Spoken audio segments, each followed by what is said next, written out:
네, 안녕하십니까. 응급구조사 문세중입니다. 오늘 제가 준비한 강의는요. 119 구급대원 대상으로 한 멘탈평가법 교육입니다.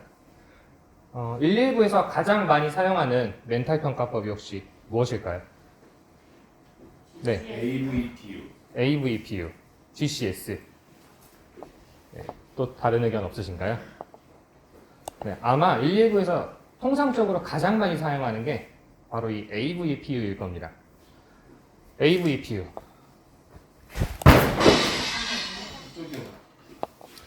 네, AVPU는 이제 좀 내려놓아야 할 때입니다.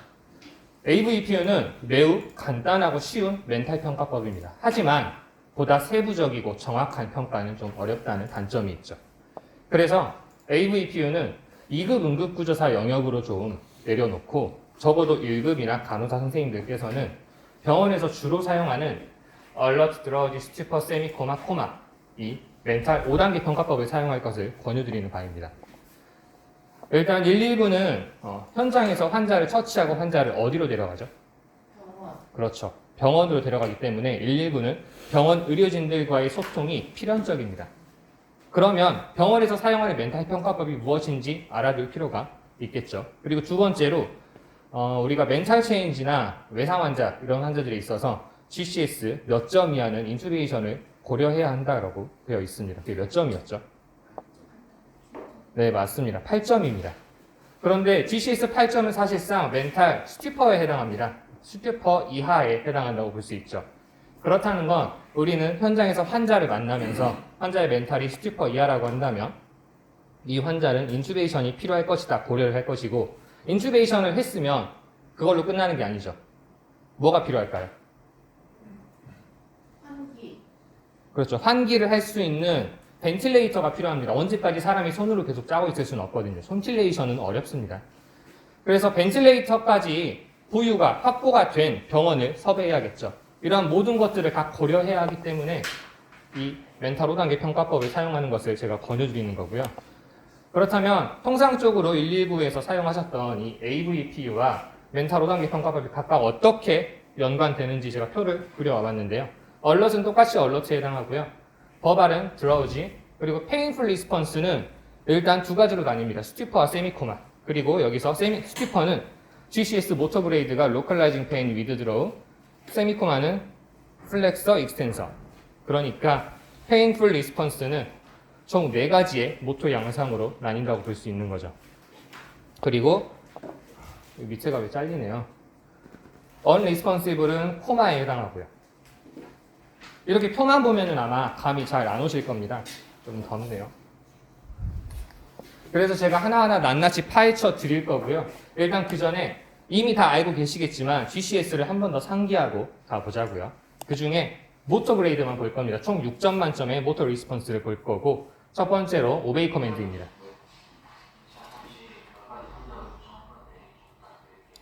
환자에게 팔 들어봐라, 다리 들어봐라 이렇게 명령을 했을 때 그 명령을 잘 수행하는지를 보는 겁니다. 보시면 이 환자는 명령을 잘 수행하고 있죠. 우리는 이 상태를 환자가 오베이가 된다라고 표현을 합니다. 또는 우리가 119에게 병원 의료진들이 환자 오베이 되나요? 이렇게 물어보기도 하죠. 바로 그 오베이 커맨드입니다. 두 번째로 로컬라이징 페인. 여기서부터는 스튜퍼에 해당합니다. 페인을 주는 손을 확 잡아챌 수가 있죠. 네. 이게 스튜퍼. 그 다음 위드드로우. 이거는 조금 더 딥한 스튜퍼에 해당합니다. 페인을 주면 손이 올라오다가 말아버립니다. 페인을 주는 손을 잡아챌 수가 없는 수준인 거죠. 그 다음 여기서부터는 세미코마입니다. 어브노멀 플렉션. 페인을 주면 팔이 뭔가 비정상적으로 이렇게 굽어지게 됩니다. 스튜퍼와는 차이가 있죠. 그리고 좀 더 딥한 세미코마. 페인을 주면 팔이 바깥쪽으로 이렇게 펴지는 겁니다. 이건 우리가 피질 제거 자세, 베네 제거 자세로 아마 한 번쯤은 보셨을 겁니다. 마지막으로 GCS 모터 그레이드 1점, 넌. 그 어떠한 통증에도 전혀 반응하지 않는다는 거죠. 이거는 거의 코마에 해당합니다. 자, 그럼 다시 돌아와서 얼러트부터 코마까지 하나하나 제가 다시 파헤쳐 드리도록 하겠습니다. 얼러트는 아시다시피 명료한 상태로 해당하고요. obey 커맨드가 가능하고 오리엔테이션, TPP 세 가지가 다 가능합니다. 그런데 얼러트는 얼러트인데 이 환자가 얼러트하기는 한데 뭔가 좀 환자가 혼란스럽다, 애매하다 싶은 경우를 우리는 nearly alert라고 표현을 하기도 합니다. 얼러트에 가깝다라는 거죠. 보시면 GCS 버바이 그레이드가 confused conversation 4점, 이게 혼란스러운 대화라고 저혈당, 간소홍수, 뇌출혈 등 이런 환자들에게서 나타나는 거거든요. 대화를 하기는 하는데 대화가 되는데 뭔가 환자가 맥락이 없는 대화를 하는 거죠. 헛소리를 하는 겁니다. 그리고 부적절한 오베이가 되기도 하고 오리엔테이션 이 세 가지 중에 하나라도 안 되는 경우가 있습니다. 이 모든 것들을 우리는 환자의 멘탈이 좀 컨퓨즈하다라고 표현을 하기도 하고 또는 니얼리 얼러트다라고 표현을 합니다. 다만 기록지에 표시를 할 때는 그냥 얼러트로 표시를 해주시면 됩니다. 두 번째로 드라우지입니다. 졸린 상태로 큰 소리나 통증의 반응에 눈을 뜬다고 하는데 제가 아까 AVPU 중에 드라우지는 무엇에 해당한다고 했었죠? 스투퍼. 그렇죠. 제가 나눠드린 자료에 그 표만 보고 계시면 됩니다. 계속. 아, 스티퍼? 스티퍼가 맞나요? 드라우지. 드라우지. 네. 다시 한번 네? 드라우지. 아, 버버. 네, 버발이죠. 네, 잘못 보신 거잖아요. 네. 아, 네. 네. 죄송합니다. 아니에요. 잘못 보실 수 있죠. 네, 드라우지는 버발에 해당하는데 우리가 AVPU에서는 언어에 반응을 하면 버발 리스폰스고 통증에 반응을 하면 페인풀 리스폰스죠. 그런데 페인풀 리스폰스는 사실상 스티퍼에 해당합니다. 그래서 여기서 보면은 일단은 큰 소리, 말에 반응을 하지 않을 수도 있는데 페인을 주잖아요. 페인에 반응을 했을 때 환자가 말을 할 수 있으면 그거는 그냥 드라우지입니다. 페인풀 리스폰스가 아니고요. 그리고 스티퍼 단계에서는 통증을 줬을 때 말을 할 수가 없습니다. 그러니까 드라우지와 스티퍼의 가장 큰 차이는 환자가 말을 할 수 있냐 없냐입니다. 환자가 통증에 반응을 해서 말을 할 수 있으면 드라우지고 말을 할 수 없으면 스티퍼입니다. 다시 돌아와서 드라우지는 오베이 커맨드가 될 수도 있고 안 될 수도 있고요. 오리엔테이션이 또 될 수도 있고 안 될 수도 있습니다. 그리고 CCS 버발 그레이드가 confused conversation, 혼란스러운 대화가 될 수도 있고 또는 inappropriate word, 문장을 구사할 수는 없지만 단어 정도는 말할 수 있는 상태. 이 모든 것들 어찌됐든 환자가 말을 할 수 있으면 드라우지다. 다음 스티퍼는 말을 할 수 없다라고 했고요. GCS 버발 그레이드가 incomprehensible sound, 이게 불가능한 소리라고. 이게 어떤 거냐면 페인을 주잖아요. 이런 알아들을 수 없는 신음, 괴성 이런 소리를 내는 상태. 그리고 아무 소리도 내지 못하거나. GCS 모토 그레이드를 보면요. localizing pain, 아까 영상에서 보셨죠? 페인을 주는 손을 잡아챌 수 있는 수준. 그리고 withdraw는 조금 더 딥한 상태. 페인을 줬을 때 손이 올라오긴 올라오지만 올라오다가 많은 상태. 이 두 가지 다 스티퍼에 해당하고 withdraw가 나타난다고 하면 우리가 좀 더 딥 스티퍼라고 표현을 할 수도 있습니다. 어찌됐든 다 같은 스티퍼입니다. 그 다음 세미코마입니다. 세미코마는 역시 말을 할 수가 없고요. 버발 그레이드 역시 스티퍼와 마찬가지로 2점, 1점에 해당하고요. 모토 그레이드가 좀 달라집니다. 스티퍼에서는 로컬라이징과 위드드로우가 됐잖아요. 하지만 세미코마는 좀 더 안 좋습니다. 이미 브레인에 어느 정도 데미지가 갔을 것이라고 추정을 할 수가 있거든요. 어브노말 플렉션, 팔이 안쪽으로 이상하게 굽는 것. 익스텐션, 바깥쪽으로 펴지는 것. 피질 제거 자세, 대뇌 제거 자세죠. 네, 이거는 뇌에 어느 정도 압력이 받았을 때 나타나는 양상이거든요. 잘 구분을 해주셔야 됩니다. 그 다음 마지막으로 코마, 혼수 상태로 호흡이 불규칙하거나 아예 무호흡일 수가 있습니다.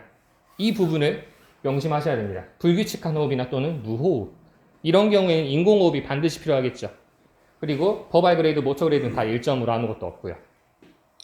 그렇다면 우리는 환자에게 통증을 가할 때 얼마나 강력하게 줘야 할까요?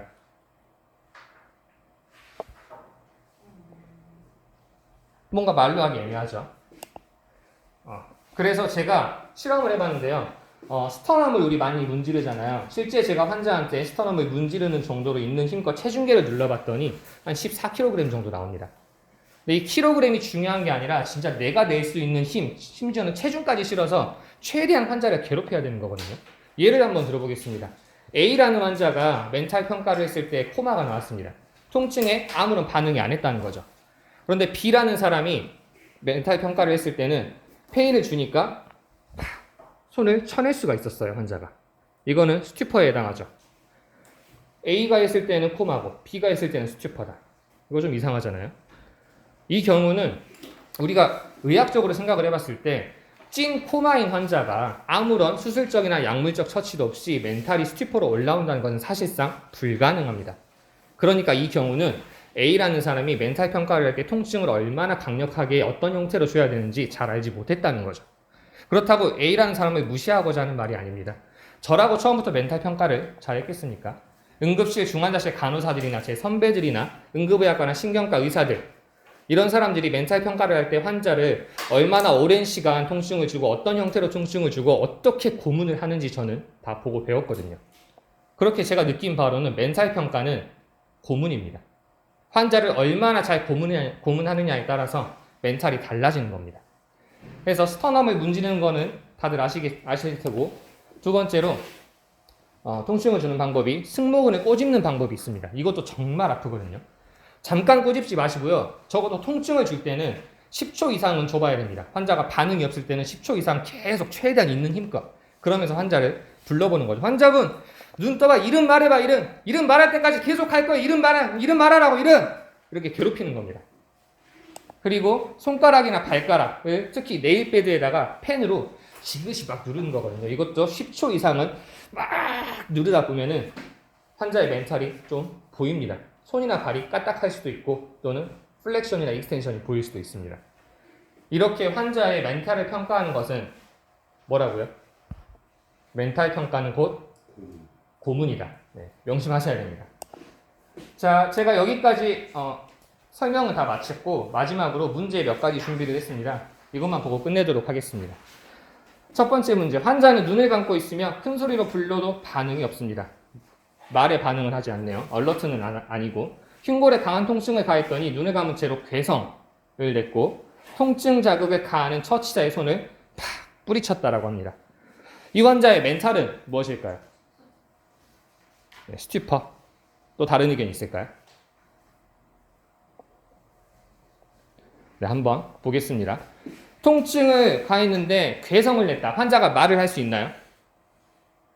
말을 할 수 없죠. 우리가 말을 할 수 있으면은 드라우지, 말을 할 수 없으면은 스튜퍼라고 했습니다. 그래서 일단은 스튜퍼입니다. 모토 양상을 볼까요? 통증을 가했더니 처치자의 손을 뿌리쳤다. 로컬라이징 페인. 로컬라이징 페인과 위드드로가 되면은 멘탈이 뭐라고 했죠? 그렇죠. 스튜퍼죠. 맞습니다. 이 환자는 스튜퍼 상태입니다. 두 번째 문제입니다. 환자에게 크게 소리쳐도 아이, 버바이, 모토 전부 다 반응이 없습니다. 그런데 페인을 주니까 눈을 뜨고 묻는 것에 정확하게 대답까지 하더랍니다. 여기까지만 봤을 때, 자, 환자가 말을 할 수 있어요. 통증을 줬을 때. 말을 할 수 있으면 뭐라고 했죠? 드라우지. 이때는 모토 양상 볼 것도 없습니다. 이 환자는 그냥 드라우지입니다. 마지막 문제입니다. 아무리 강한 통증 자극을 줘도 손가락 하나 까딱하지 않습니다. 환자가. 전혀 움직이지 않아요. 통증에 반응이 없다. 일단은 코마를 생각해 볼 수가 있겠죠. 그런데 호흡이 굉장히 편안해 보이고 바이탈도 정상이었다고 합니다. 우리가 아까 코마를 봤을 때 코마는 호흡이 어떻다고 했죠?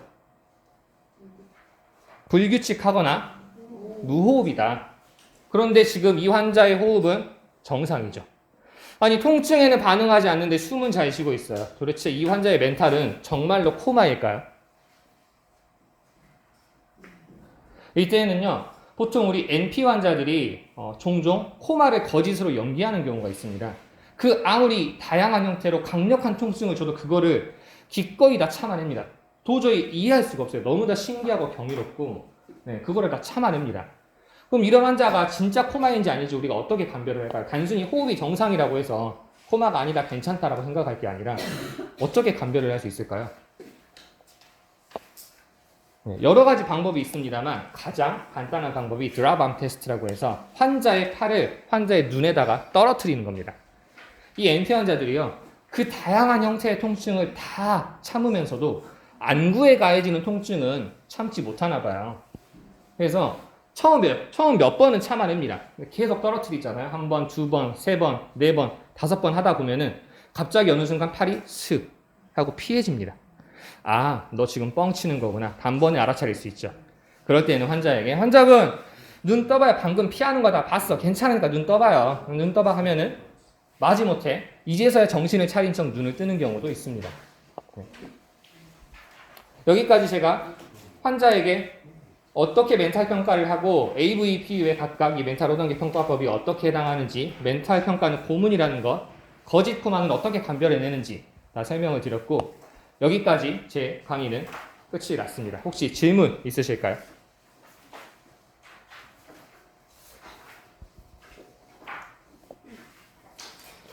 네, 없으면 이것으로 마치도록 하겠습니다. 감사합니다.